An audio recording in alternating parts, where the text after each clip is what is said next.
Hello everyone and welcome back to my channel. In today's video we are going to be making this ruffle design that you see in the video, and you can style it in different ways and you can also add it to your dresses or your tops to get a very beautiful outfit. I'll be showing you two methods, the elastic and the rope method, so let's just get right into it. So you're going to need your fabric. This is a scrap fabric I'm using for this project, that's why it has this joining in the middle, but I advise to use a fabric that does not have any joining.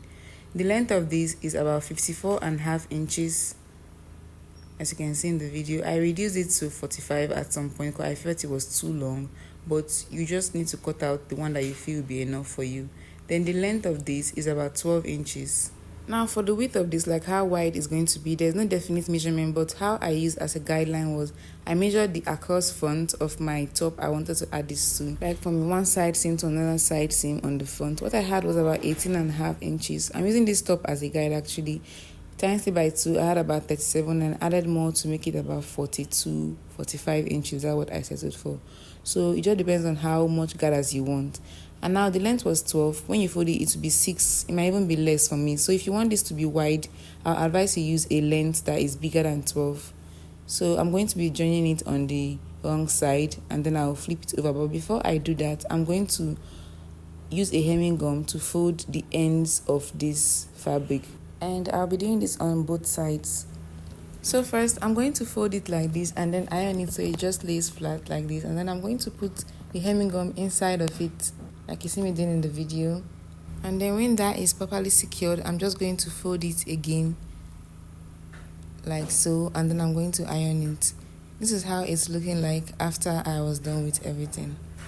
It's now staying flat, there's no need for stitch lines, and it's looking neat. So now I'll do that on the other side. And now this is time to make the straps.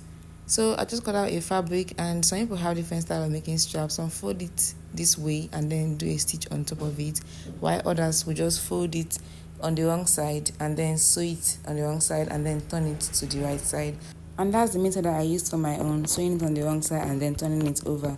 I had joined some fabrics together to get a long length, and now for the ruffle, like the thing that we're going to be ruffling up and gathering, I have sewn it on the wrong side and flipped it over with the two ends being open like that. So now I'm going to be using this rope to pass through the gather channels, and make sure that your rope is longer than the fabric that you want to gather together, like the ruffle stash. So now this is just me trying to flip it over to the wrong side. I know there are different methods to doing this, but this is the method I use. First I'm going to notch the edges so when I flip it over it lies flat, and then I'm also going to trim out the allowance by the side, the stitching allowance, so it's going to be very thin as well. So when I turn it over, everything will just lie flat. To turn it to the right side, this is how I usually do. When I'm sewing, I leave an opening on my strap by the side, like you see in the video. I'm just going to cut away the thread that was there. Then I'll just use a very thin object. In this case, I'm using a broomstick. I'm just going to carefully work my way through it so that it comes out from that hole. That's for the shorter side, as you can see. And then now the rest of the rope that is very long, I'm just going to carefully work my way to that opening as well. This might take some time, and that's totally fine as well. But if you have a better method for this, you can definitely use that and also share in the comments. But yeah, that's what I use for my own, for two straps. I'm making two channels, so I need two long straps like this. I just carefully did that for both straps. And then when you are done with it, you have this opening here. You can just top stitch it so it gets closed, and also iron this to make it flat if you have the time, because this will still pass through the channel, so it might still get rumpled. After you've made your straps, the next step will be to create your ruffle channels, like where you pass these straps through. So I'm just trying to get the midpoint for mine. The full width of this was 5 inches, so half of it was 2.5. I'm just going to take that down, and then by the sides I'm going to be using half 1/4 for each side. You can make yours 1 inch, so it's going to be big enough, or maybe something smaller than that, but I'm just going to be using, like see there, half 1/4. That's what I call it too. That's what I'm going to be using for it on both sides. I'm trying to also see if my ropes can pass through the channel I'm making. I'm just going to mark that. You can mark that all the way down, or you can just carefully follow the same line when you are sewing. But if you don't think you can get the same line when you are sewing, just mark it all the way down. After stitching that, this is what it should be looking like. You are going to have 3 stitch lines on it for the 2 channels. Look at mine. So this and this. So now the next step will be to pass this through those channels, and I'm also going to be using a broom again. If you have your method, still use your method. So let me just skip through that part. After doing that, this is what our ruffle design is looking like, and it's already looking beautiful. I made a little mistake for the straps, and as you can see, it's longer than what I had planned. I'm going to have to trim this. So when you're making yours, please make it shorter, because when you rush this thing like you see me doing in the video, the strap is going to come out very long. I forgot to mention, you have to top stitch this. So by the side that you joined it, you have to notch that out. That way it can lay flat when you start top stitching. Then from one side of the channel, you're going to top stitch to close this opening, and then take it down and also to the end of the other side. Like this, I've done it here, as you can see. It's just towards the edge of the fabric. That's where you're going to make the top stitch. I'm going to be using an old top of mine to illustrate how you can add this ruffle design to your garment. So now I'm just going to be working on the side seam, like where the front is joining to the back. I know it's black, so you may not see it, but this is it. I'm trying to lose it out first. Then from the top of the garment, I just came down 1 inch. This is where I'm going to be inserting this gathered ruffle. So this is how it's going to look. When you insert it there, you're just going to put it in between your side seams. It is basically just going to stay in the middle of your front and back piece. Then when you sew it together, it's just going to stay flat like that.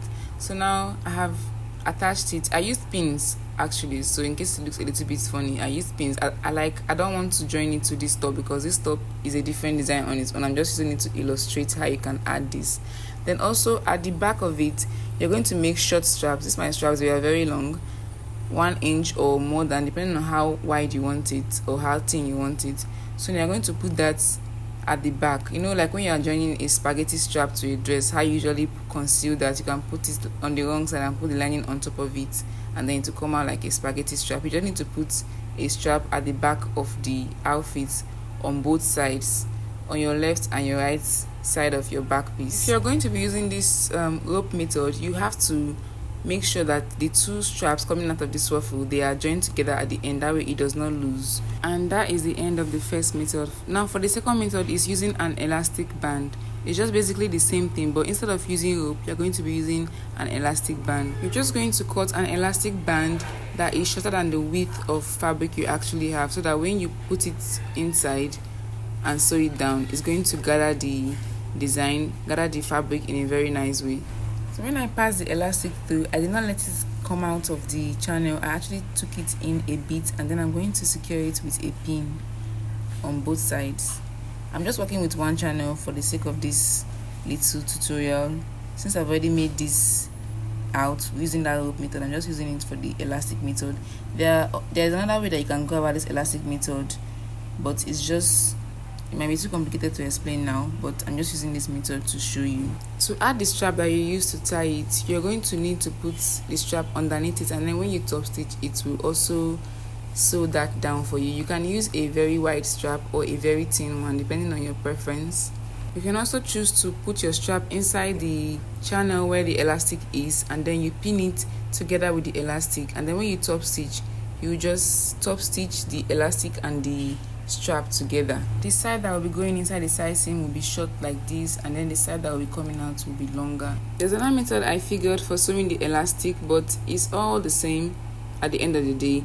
But that method involves you sewing these ends from the inside, and then you flip it over before you make your top stitch, because this one I made now, the ends, they are open. There's a way you can sew it that the ends will be closed. When you're done, this is what it should be looking like, and I'm just going to be showing you different ways that you can style them. So for this crossover, you just take the strap to the back, and then you're going to tie it to the strap that was already coming out from there.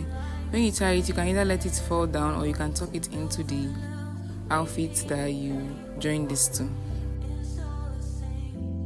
For the second style, you can just cross it over your chest like this, and then tie it to that strap that is behind there, that is closest to it.